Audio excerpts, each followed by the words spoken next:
Hey, everybody, we are live. Myself, Garrett Wing, and Mr. Roddy Kirk, all the way from Scotland. It's our first time using this amazing software, so might be a little bit of funk and clunk, but we will get through it. Just a bunch of dirty dog trainers here trying to make it happen with YouTube. And we got Miss Louise. Say what's up, Roddy and Louise.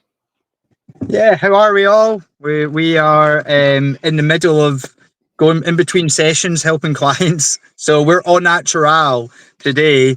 We don't have our You Scotland mean you flag don't just behind us. make YouTube videos, Roddy? You actually train dogs? Yeah, we actually need to do better at making YouTube videos. We're too busy out training dogs, working with the public. We're working with a rescue today, actually helping a local rescue with a dog to get a dog rehomed. So that was really nice. But we had to travel across It'll the work out. country to do it. And our dogs have helped us. You need to try and lean over a little bit, apparently. So we're both center. That's what Garrett said.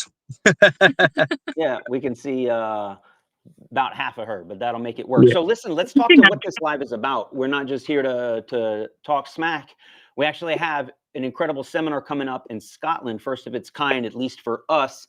We'll be traveling from the States over to Scotland. What are the dates again, Roddy? I don't have it in front of me. July 11th, 12th, 13th. Is that right? Friday, Saturday, Sunday? Yeah. There you go. Yeah. 11th, Yep. 12th, 13th. Yeah. Now, it's in the States, we call it Edinburgh, Scotland. But over there, you guys call it Edinburgh. Is that right? Edinburgh. Almost like bruh. BRU. Bruh. Okay, that I could do. Edinburgh. Edinburgh. Yeah. There you go. There's an American saying a Scottish word. See, me and Roddy, my bruh, are going to be meeting up in Edinburgh with hopefully a lot of you. And July 11th, 12th, 13th, it's going to be super cool. It's going to be a live dog training seminar. We only have 15 working spots, so super limited, and a lot of them are already being snatched up. Just in the first couple of days, a ton have been snatched up. But don't worry, we have some spectator spots still available. And then we also have something really cool. We're going to be doing a live stream just like this. Every single day we're out there, we'll be live streaming. It doesn't matter where you are in the world, you can actually watch us train dogs live, which is where the real action actually happens. There's no editing. There's no cutting the cameras. It's just whatever happens, happens. And we have to deal with whatever's presented to us. So 15 different dogs, 15 different personalities, including the humans' personalities, 15 different ages, 15 different just dogs. You don't know what you're going to get. And so it's like a box of chocolates. We're going to show up that day and just start training dogs, whether it's reactivity issues, walking on the leash issues. I know some people have already mentioned that they want help, work in the e-collar. So we'll be doing that as well. That's another added perk, by the way. If you join up as a working spot, you get access to a WhatsApp group that includes me, Roddy, Luis, some of my team members, as we kind of talk about, hey, what are you looking to do? Where are you coming from? What's going on with your dog? So we can kind of prep in our mind what we might need to bring to the table to help you all out and share those details on exactly where we're meeting, best restaurants, et cetera, et cetera. So jump in there, Roddy. I talk a lot. No, yeah, that's apparently a problem of mine, but you're doing pretty well. So yeah, 11th, 12th, 13th, it's going to be in Edinburgh, Scotland. That's the east coast of Scotland.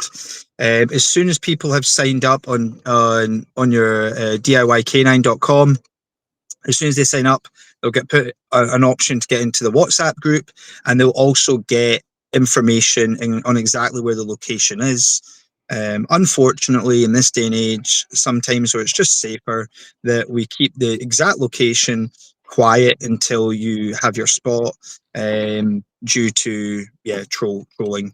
And that keeps everybody having a great time and not worrying. We will also be able to provide you a very personal service of locations that you can stay if you have any questions if you're not from the UK, or even if you are but you're not from this area and you're worried about where to stay, your Airbnb or hotels or things like that. We'll be able to provide you all that information. So that's kind of the administrative part. It'll be very fun. It's very relaxed. And it's going to allow you to also just be around like-minded people and have a support network that sometimes you sometimes don't feel you have, especially as just a pet dog owner. A lot of pet dog owners really struggle with feeling that they are alone, and they are because of the way the media portrays certain training, real training. Right. So you'll create a support network.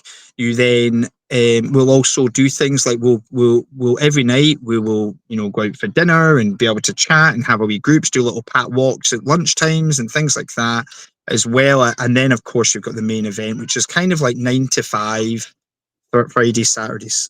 On the Sunday we generally finish about 1 o'clock. There's 2 added bonuses to this seminar. One is on the final day. The event is already on Facebook. There will be a pack walk for those that, of course, attend the seminar, as well as those that couldn't attend the seminar for whatever reason. They can go and get their spot for the pack walk, and the location, everything's there, and it's very cheap, and it allows you to come and ask questions and to all of us, and just to iron out anything with their dog and just have that socializing network as well. And the other one, of course, is that we're creating a VIP dinner, which will be different if we all go out for dinner, after one of the nights and things like that, and be very relaxed. And we totally encourage that. There'll be people that may be staying over, of course, in the area, and we encourage people to be together. And get a good friendship, but the VIP dinner. You want to say about the VIP dinner, Garrett? Yeah, we'll talk about that. So the VIP dinner, there's only 5 slots for that. We want it to be very special, very intimate, and that's where you can sit down with me, Roddy, Luis, and we're going to talk everything you want to talk about, whether you're a pro trainer trying to improve your business, maybe you're thinking about becoming a professional dog trainer, you want some insights on what it takes to start and run a professional dog training business that actually makes money, or anything. You just want to hang out with us, obviously several hours long, face-to-face with us, roundtable type discussion, and just we enjoy having a ton of people, and on the other nights could be 30, 40, 50, 60 people showing up loud and all of that, and that's good, but you're not going to obviously get a ton of FaceTime, say with me or Roddy, but this is going to be different. We're going to sit down and we will cater the dinner and the conversation to whatever it is you all are dealing with. So there's also going to be a swag bag with a ton of cool merch that we're bringing, some dog training equipment, some American Standard stuff, whatever we can throw in to make it really worth your while. So you walk away not just knowing the stuff, but looking like you know the stuff too. You'll be wearing the cool stuff. You'll be one of the cool kids. So we just wanted to make that available, and I'm really looking forward to it. So first time going over to Scotland, first time bringing my dog training skills and experience over there. And what we haven't talked about, Roddy, is who the hell you are. Who are you? They're like, who is Roddy? Who is Luis? What is BPAC Leader? Can we talk a little bit about that for the folks watching? Yeah, of course. We are just in Scotland, but we are international. We've been all over the world for since 2007, so nearly 20 years, and basically go all over and do mainly one-to-one sessions for pet dogs, or anything really, from how to bring up a puppy all the way through to rehabilitating fighting dogs, which we've had ourselves, and do one-to-one sessions. We do board and trains, we do classes, and we mostly cater in the individual's homes and help you in your home. We also deal with a lot of rescues and rescue organisations. And done that in the tune of, I think we're just over 20,000 dogs that we've managed to help. Wow. Over the last nearly 20 years. And Louise joined, and from her, she had her own dog training business, and been doing that for a good few years, and now has joined in to be pet leader with me, and helping. We've just got a new bit of rebranding, went out there. We would love the support. You've got a great following, Garrett, and we'd love if anyone, if they want to, go and check out our YouTube channel or Facebook or Instagram, and it's all under How do they find you? BPAT Leader, Canine Rehabilitation, on any social media. I forgot to mention the organisation that's on your. Oh yeah, so we also help in Scotland. In fact, I had somebody message when I said I'd put up a post saying we're going live today, and I had a client message privately, actually, and there's been a big discussion in Scotland, in the UK really, about trying to ban, in particular, remote callers. And that's been going on since about 2017, 2018. and a big fight for that. So in 2018, they tried to ban remote collars, and I started up myself the Association of Balanced Dog Trainers. And that was an organization to basically try and bring like-minded individuals, whether you're a member of the public, as well as dog professional in whatever capacity, whether trainer, dog groomer, walker, boarder, etc. And we went to the Scottish government and said, like, we don't agree with this, etc.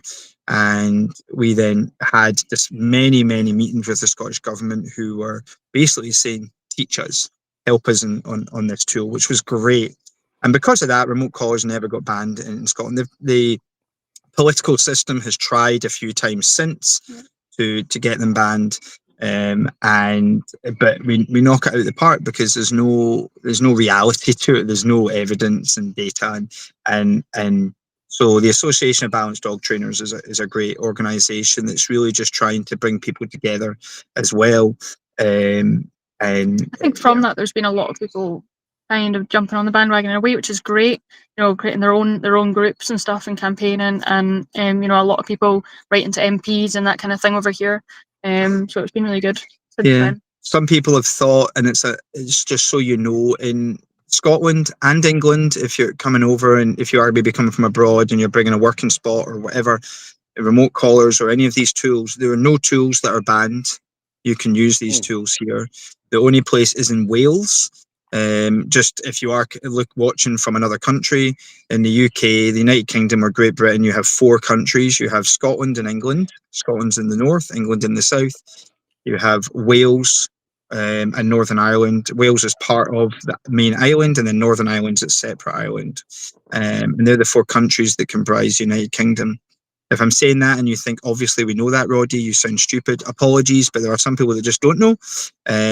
And it's good just to cover that base. But when you're coming to Scotland, which is obviously the most beautiful part of the United Kingdom, we're not biased at all. But everything, you're free to use any tool. The current law in Scotland is that very simply, if you cause any unnecessary pain or suffering to an animal, you can be prosecuted. And that's as simple as that. That's a great law, because that doesn't involve specific. It's just, if you cause unnecessary pain and suffering, there you go. And that covers everything. So we've tried to keep that with the Scottish government, and we've really pushed a lot with that. And we then link that, of course, with our business. We run many seminars ourselves. We've also ran many seminars with other trainers throughout the world. Hence, and then we got together and started having a great conversation, and we just think it'd be invaluable for our clients over in the UK, as well as your clients that are maybe over here, whether online or whatever.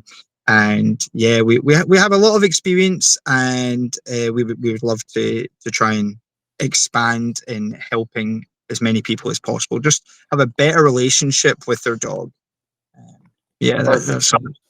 Well, I have an important question. Who do you think's a better dog trainer, you or Louise? Definitely Louise. There you go. He knows how to answer that. Yeah, I know how to answer that, you know. No, but there's something to be said, though, about female women trainers, even in the police canine world, when they know their stuff, you cannot compete with them. Female trainers are the bomb diggity, man. Like, we find some of the most ferocious asshole police canines, true alpha dogs, that you can't have 2 kings in the same room. They just constant conflict.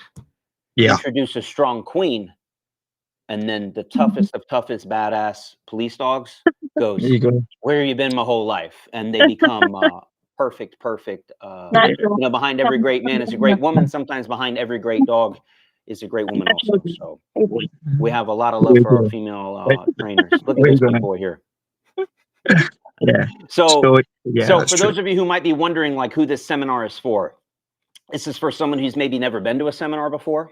You could be a pet dog owner. You got a brand new puppy, or you've got an older dog or an adolescent dog that's been giving you problems for years.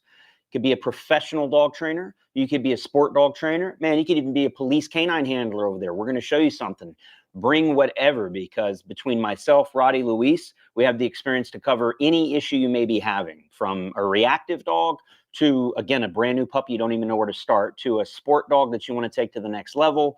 We'll be covering just anything. We're going to cater the training to you all. So again, those 15 working spots, those are key. But then as spectators, you can ask any question. You can get involved. You're going to be right there, hands-on, watching it. Again, answering any question that you all have. And there's a lot to learn from just being in that room. It's one thing to maybe watch a free YouTube video. It's another thing to maybe pay for an online course where we're taking you step by step. So a whole other thing to just literally be immersed in it for several days. Plus, again, just these added benefits of just being in that environment, being around other like-minded owners and trainers, and the camaraderie that comes with it, and even the conversations that are happening behind the scenes or in between, you know, us training the dogs. And when we're taking breaks, a lot can be discussed, a lot can be learned.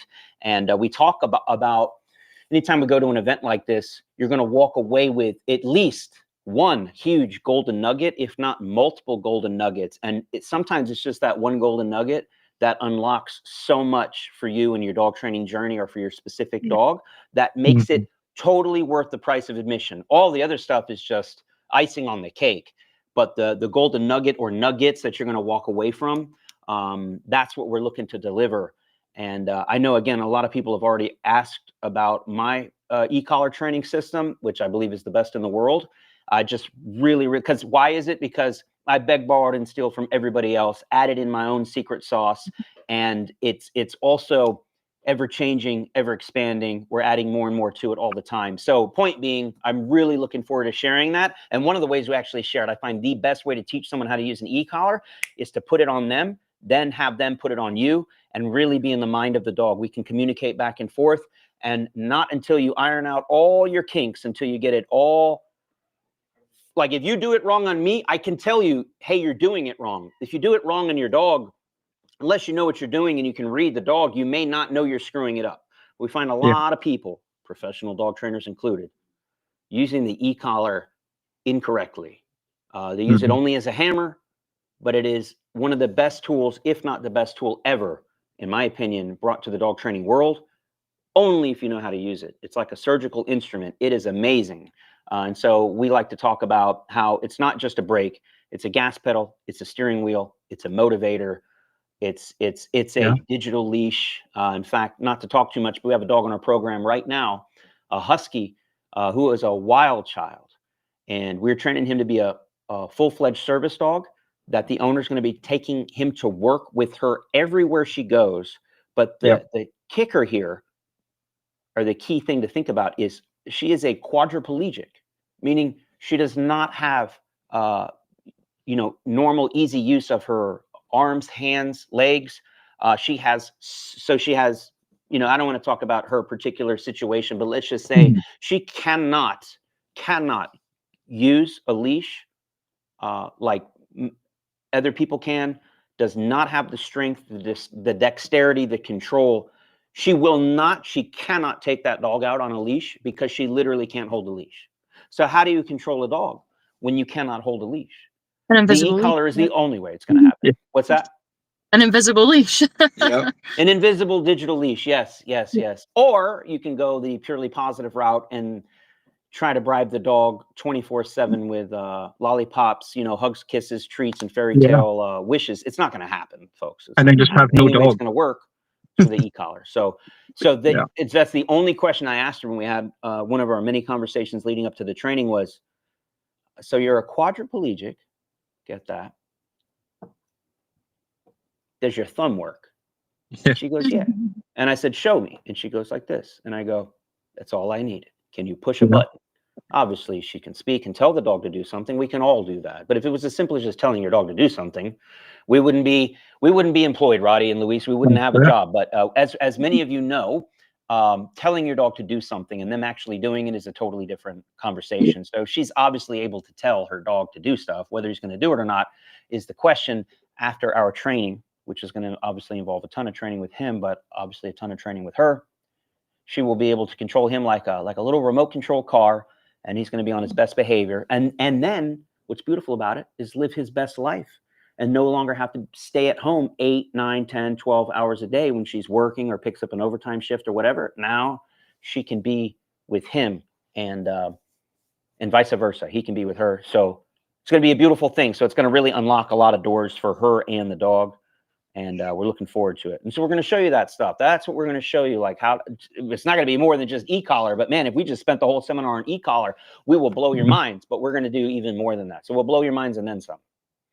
Yeah, definitely. It's a great opportunity to create, bridge the gap to where you feel your relationship is missing with your dog, regardless of what the issue is.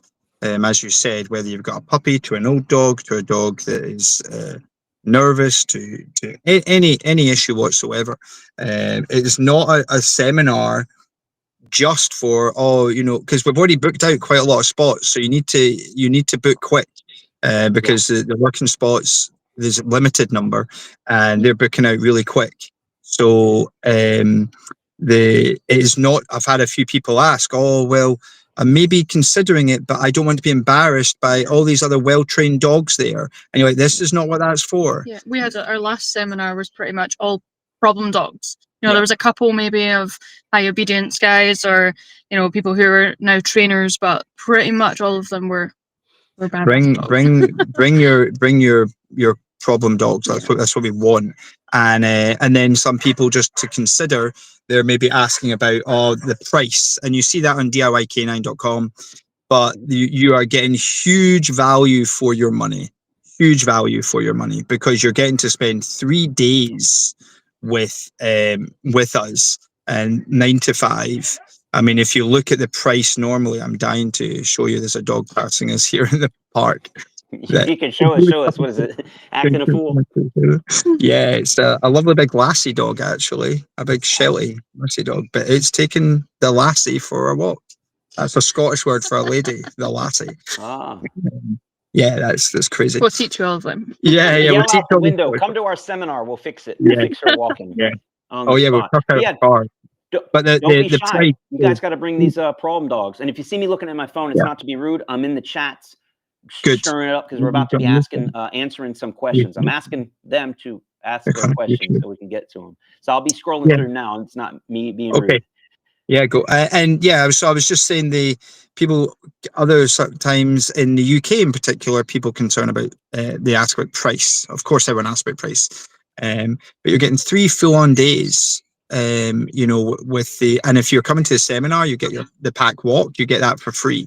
So as part of the package, so you get 3 full-on days and a massive pack walk. For really, on the whole scheme, not a lot of money. It actually makes our hourly rate very, very little.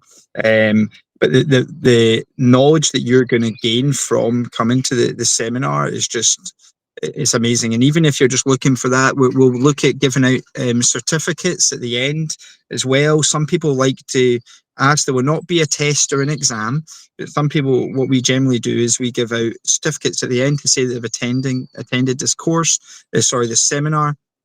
And it gives them a bit of confidence, especially if they're in the dog training world, to go, no, because there's so much emphasis, in my opinion, rightly and wrongly. We spoke on our last live about this, but about regulation and things like that. But so much emphasis on people that have their own agenda going, oh, what's your credentials? What's your credentials? And, some of the paperwork. And one of my credentials is that this is my experience.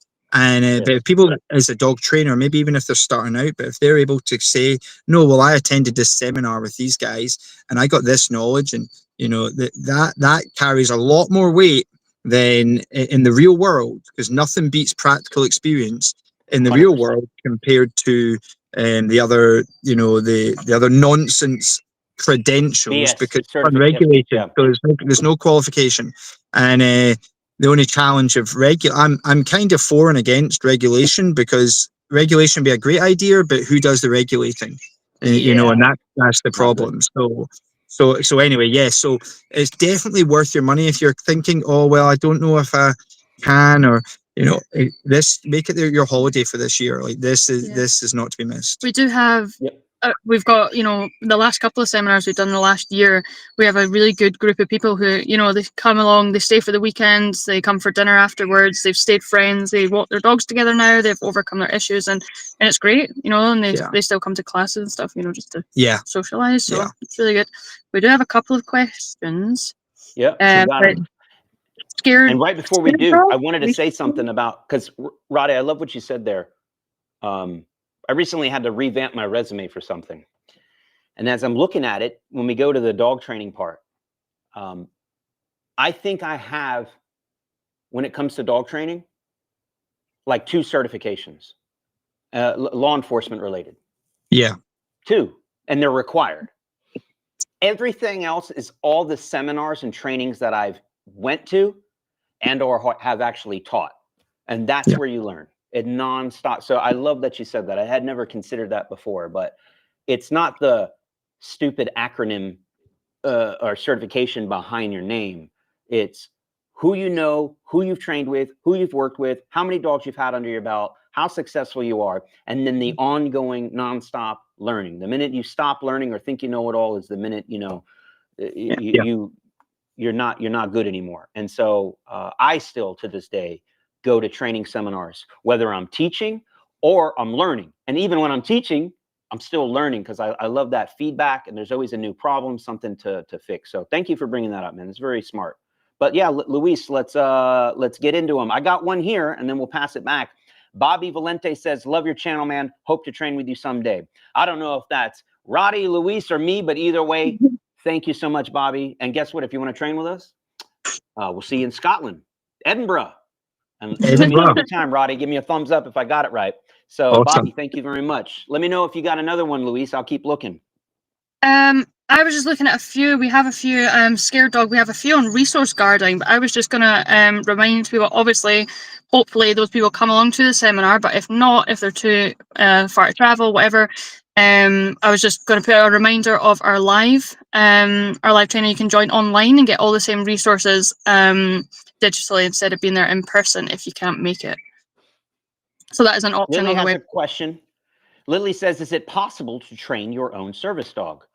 150% yes. In fact, I would recommend it only if you know what you're doing, but you have to study under someone. You can't, I mean, it'll take you over a decade to try to figure it out yourself. And by then your dog's not quite capable of being a service dog anymore. You'll be getting a new dog and starting all over. You need to get that dog trained. The sooner, the better. It's like the dog we have in our program now started his service dog training at 10 months. It's not too late, but I said it just yesterday on a live. I'm like, man, I just wish we had this dog at 8 weeks old, 9 or 10 weeks old. The difference would be night and day. The dog would have been fully trained, say at 6 months old, 8 months old, instead of, you know, I always use this as an example. Tiger Woods is so good at golf because he's had a golf club in his hand since he was 3 years old. Right? If I try to pick up golf now at 42 years old and try to catch up to Tiger Woods' skill level, it ain't going to happen. So the sooner you start training the dog, the better. That doesn't mean you can't.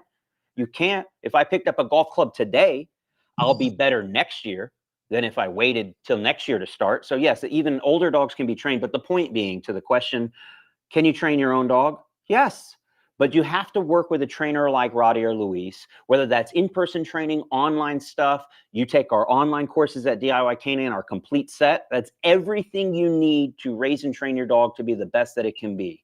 The only thing you need to add on top is a medically related service dog task, which we can also help you teach your dog, you know, specific to whatever, you know, issue or ailment or disability that you're dealing with. But a lot of people forget this, and then I'll shut up. The service dog might perform a service dog task, and I don't know what the rules over in Scotland are, but I'll tell you what they are in America. There's 2 things.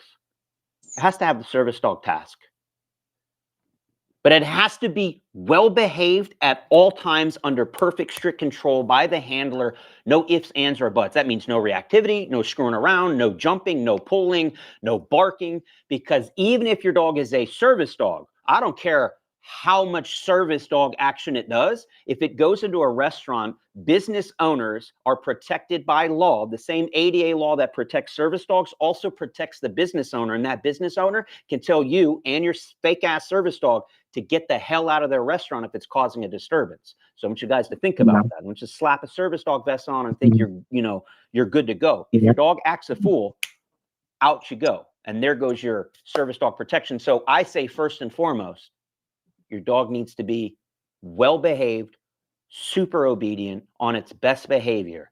And someone like Roddy or Luis or myself, and even regular everyday folks, can look at your dog and know, wow, that is a well-trained dog. Or wow, that is a fake ass service dog. How much did you pay for that fake Amazon service dog vest? Yeah, So, we see that a lot. Yeah. back to you all. Get any others on You there? got a good question. Oh, you dropped it. Tell Louise is she just dropped her phone. She's picking it up and checking. But yeah, Okay. it's good to emphasize like things like, for example, resource garden. Just what you're saying. I'm not looking at the list, but that'll all be covered. You know, in the as much as there's already content online already for us, but coming to the seminar, if you're able to, nothing trumps coming to the seminar. But if you can't for whatever reason, do the online thing. And if you can't for whatever reason, I don't know, you're working, I don't know, get to the pat walk, get to something, like make that effort. And in particular, if you are trying to build your business or in some dog professional way, you need to be there. Like you need to get the hand-on experience, and that'll put you light years ahead of other people in your profession. You have Somebody said it can be viewed as expensive, but having your dogs behave off lead and living their best life is priceless. And that's right. pretty much what the basis of our business is, because like we were talking a little bit last time about the fact that we don't have leash laws here, so all dogs can be off leash, and that's our goal, is to have dogs living their best life. We have beautiful countryside in Scotland, so it's great, you know, seeing dogs off leash. Yeah, and a lot of dogs are off leash in the UK and in particular Scotland and stuff. But we don't want your dog to be the mice friendly crowd, which means I have no recall and I can't control my dog. You want to be able to have perfect recall, especially if you have any dog, but especially if you have a powerful breed. Your breed is going to get the blame if something happens. You almost need to be better than other owners. But you come and get the best out. Bring whatever you've got with your dog already, and our goal is just to make it better. We want to better your relationship with your dog. If you're going, well, my dog's already excellent, we just want to add to it. Let us make it better for you. That's all we want to do. Whether you feel you're at a level 1 out of 10 right now, and let us make you better. And if you feel you're at a 9 out of 10, let us make you better. Like, let's try and help make you better. That's all our goal is to do. So we have one here from Addison Spruill. I will be watching all of your videos again to start my journey with my service dog puppy. I am in Jacksonville, Florida. Shout out to Florida. That's where I'm from. That's where my mama lives. And she's right now waiting for her flight home to Seattle. And yeah, if you got a fully trained service dog, your dog can fly with you from Jacksonville to Seattle. But Addison's going to do it themselves. I believe that's a girl, so herself. You never know these days. But Addison's going to handle that. And we're here to support you. Again, whether it's online with Roddy, in person with Roddy or myself, or our online courses, we're going to make it happen for you. So happy to hear that you're going to be jumping into the deep end to make it happen. I'm looking. There's a ton of questions here. I'm just trying to find ones that are most related to what we're doing here. Of course. So back to Addison, actually, to continue with that. What is the best way to get my brand new service dog, or excuse me, service puppy, it's going to be a dog, in training started? It's a 13-week-old male German Shepherd. What's the best way? Whether it's a service dog or not, by the way, what's the best way? Because I honestly believe we should be training all of our dogs to a service dog level. And what does that mean? Well-behaved at all times, in public or in private. And that doesn't mean the dog can't have, in fact, it's not that the dog won't have freedom. In fact, it will have more freedom. Thanos is like the most free dog I know. Goes anywhere and everywhere with me, runs around off leash, does whatever the hell he wants until I snap my finger and say, hey man, playtime's over.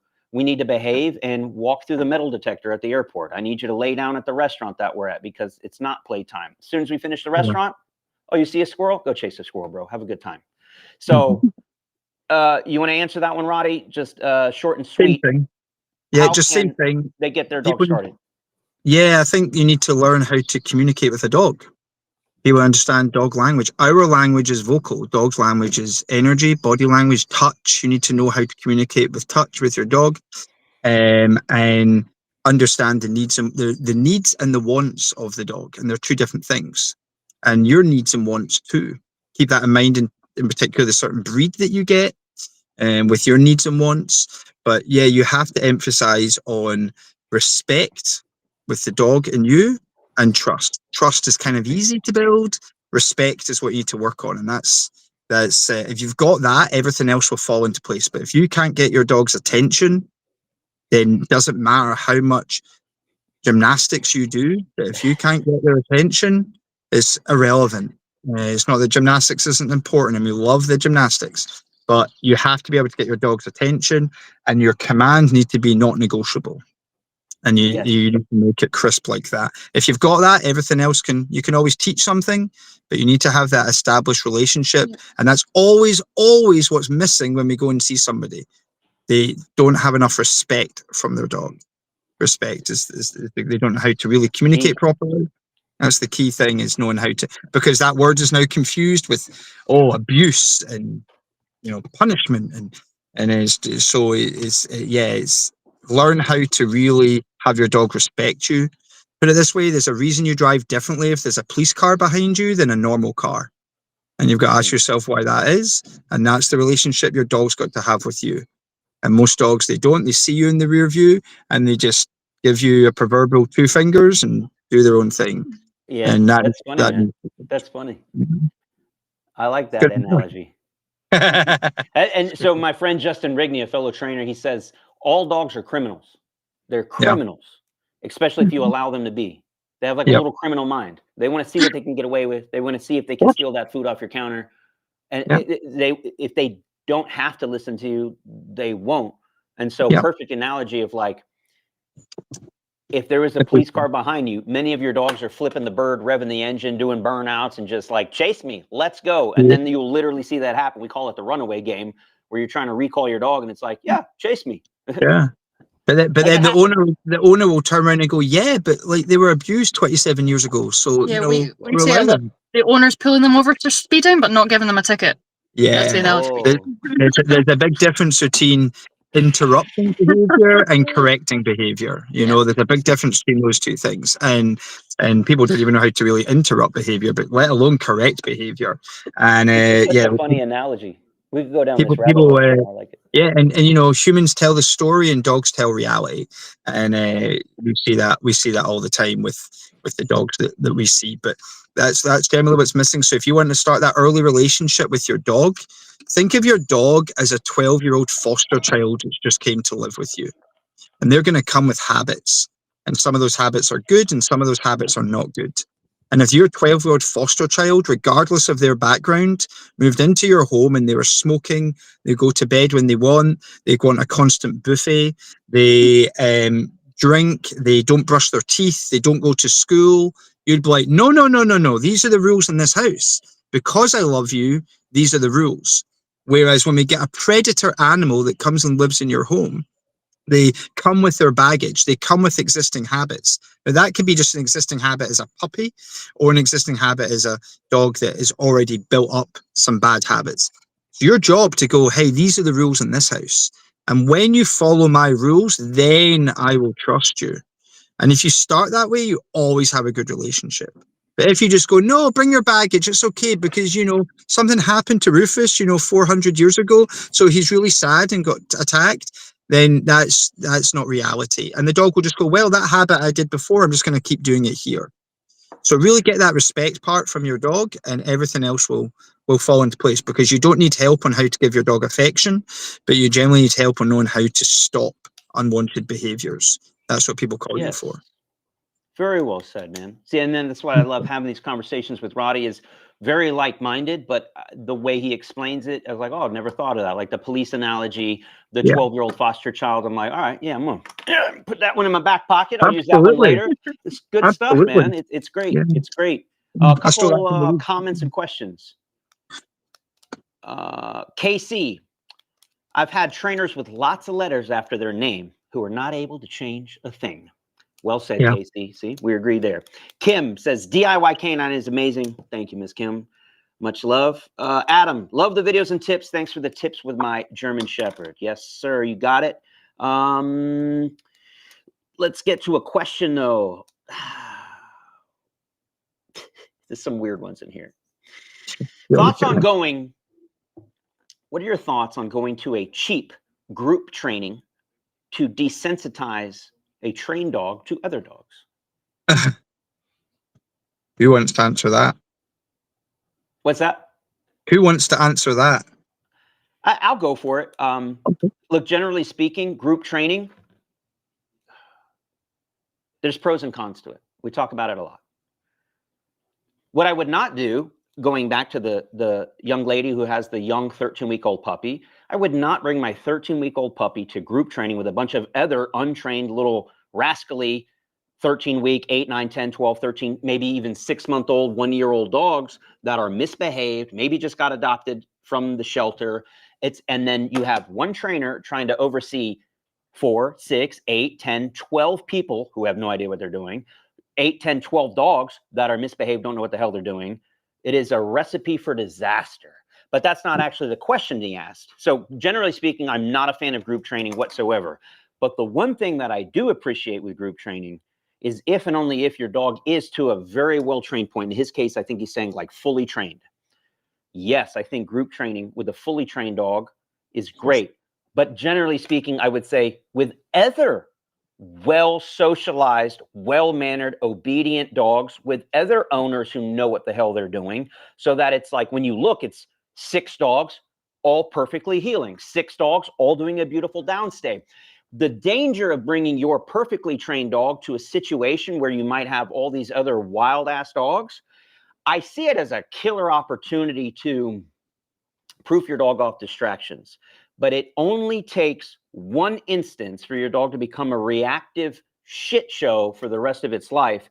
If you're not paying attention, and I guarantee you all the other owners who do not know what they're doing are hooked up to the wrong equipment and have dogs with questionable behaviors, let's say they have a really reactive dog, you turn your eye for 1 second, or even if you're watching like a hawk, it only takes a split second for a dog to leap up and jump on your back and tear into it. Now you have a nasty dog fight. Or even if they don't make contact, just the threat of the violence. And then what are you going to do? Because you might be trying to control your dog, and that, what I call a D10 distraction, meaning the highest level distraction that you're dealing with.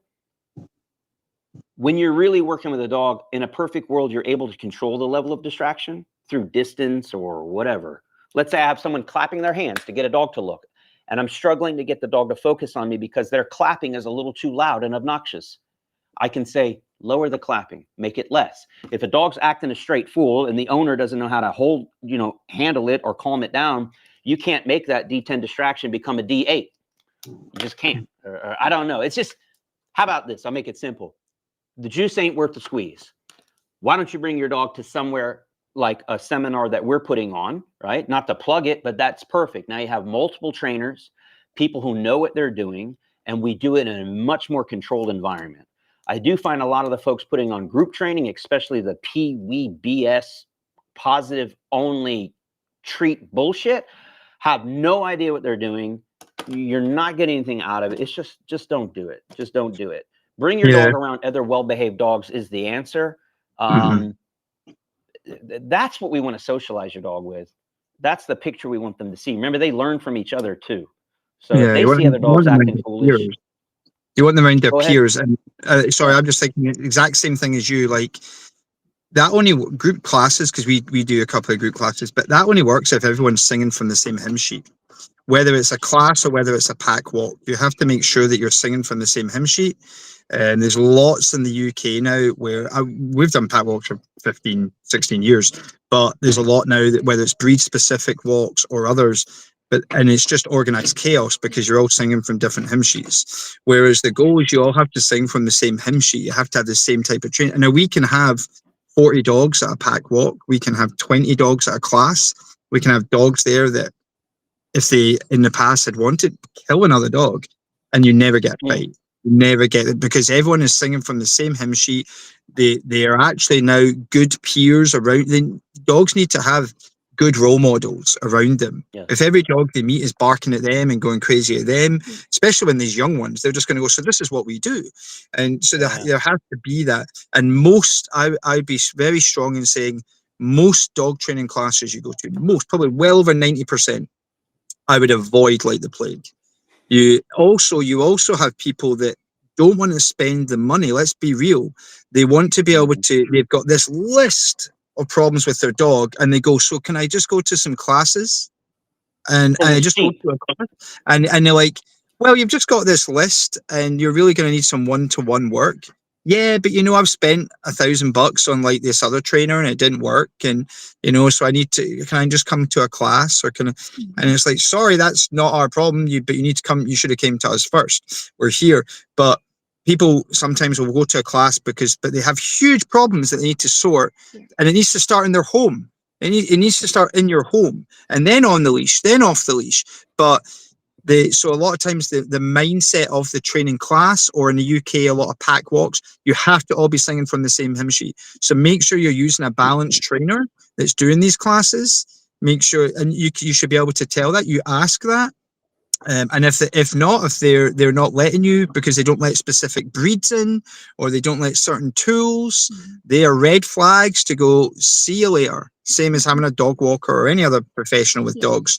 You avoid that, but you all have to be singing from the same hymn sheet, because you want it like-minded role models that you can all help each other.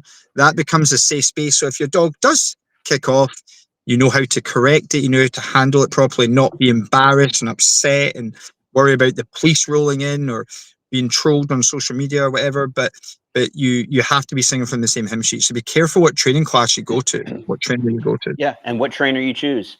We got a question, or I think it's a question from Sri Lakshmi. I'm back here with my set of questions. Blah blah blah.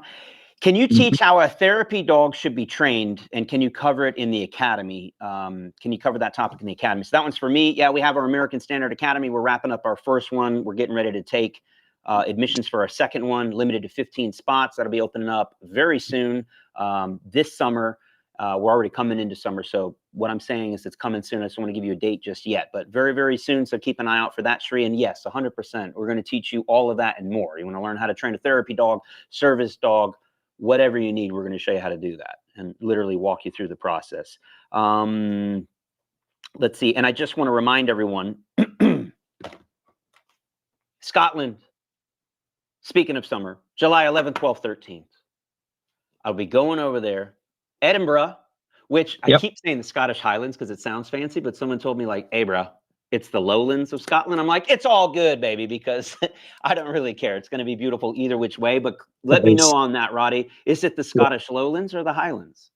You're actually called the Central Belt. So you're in the centre of Scotland. And more, if you're East Coast, it's more castles and beaches, which is where we are. But there are some lovely hills and mountains there. The West Coast, but again, it's not very large. Within 40-minute drive, you're then in a lot of mountains.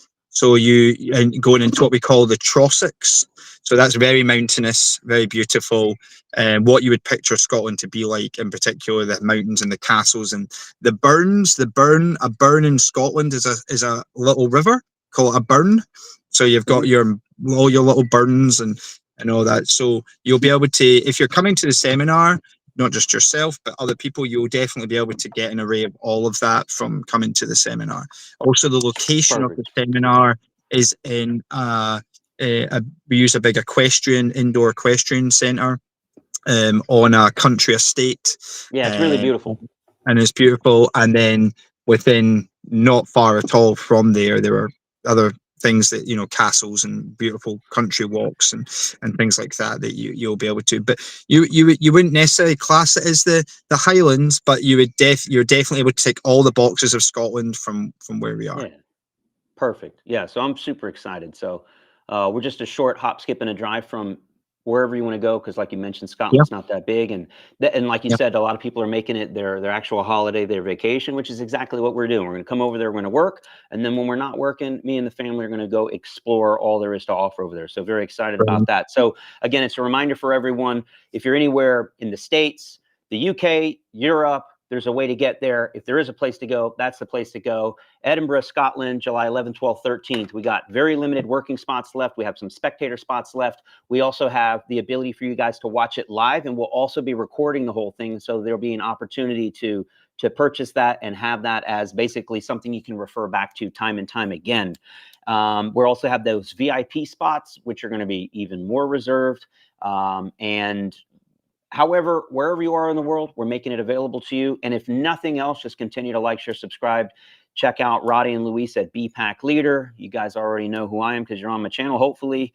And that's really it. That's a wrap. If you guys have any questions whatsoever, you can contact my team at info@DIYcanine.com. Just head at DIYcanine.com. Everything's there. There's a whole webpage dedicated to the Scotland seminar. Again, once you join, you'll immediately get all the information you need. and be joining the WhatsApp group where you can communicate directly with us. We'll get to know you a little bit better before the seminar starts and start feeding you information on all the good stuff, including, places to eat. But I have to figure out what type of kilt I'm going to wear, what the regulations are, like how short of a kilt can I wear. The other concern I have, Rod, I got to be honest with you, man, as an American former law enforcement officer, we have the Second Amendment over here.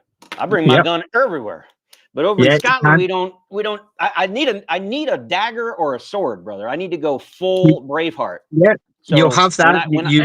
It's called a ski and do. So your kilt is just going to be a normal length, but if you want your gun, then you have to go true Scotsman, and then that's the only gun the true gun that you're going to have. That is what you're going to carry. It's so like you have dagger, to go, right? Yeah, but you have to go commando. That goes in your sock. so it actually does. So you're gonna have your gun carrying underneath your kilt because you're commando, and then you're gonna have your knife in your sock, which is called the ski and do. And you can have your sporran, which is like the little little man purse that like goes on the front of your kilt. The little Scottish fanny pack that you can have. I'm going all in. Put your treats in it. Commando? Do we go commando into the kilt? True Scotsman. Yeah, true Scotsman. That's where you keep your gun. Say no more. Say no more. And it's not that the last time I wore anything close to a kilt, I actually wore a toga, right? Sometimes we do those toga parties here in America. I was at a toga party. Dare I say this on YouTube Live. And they were doing keg stands. I don't know if you know keg stands, American thing. So we're way out of college at this point. We're grown men and women. And keg stand. And this is like a law enforcement thing. We're all off duty, obviously. But they said, hey, LT, come over here. And you want to do a keg stand? I'm like, I'll do a keg stand. Everybody's already done one. What they didn't know is I was going commando, baby. So when they did a keg stand, they saw all the things. So they almost dropped me because they were laughing so hard. But that's how we do it, baby. So maybe that's what we'll do at the VIP dinner. We'll do commando kilts and keg stands. There you go. That would crack everybody. Right. Cool. Well, anyways, I really appreciate your all's time, including Roddy, Luis, and everyone watching. Thank you so much. Scotland seminar coming up soon, first of its kind. It's going to be amazing. Really hope to see you there. And if you have any questions whatsoever, check out the webpage. You can reach out directly to our team, out to Roddy and Luis, and we will help you figure it out. And that's pretty much a wrap. Thank you guys so much. Thank you, Roddy and Luis. Awesome. Thank you so much. Speak soon. All right, everybody. We will see you guys on the next one. And I have no idea how to end this stream because we're using a new platform. I figured it out. See you guys.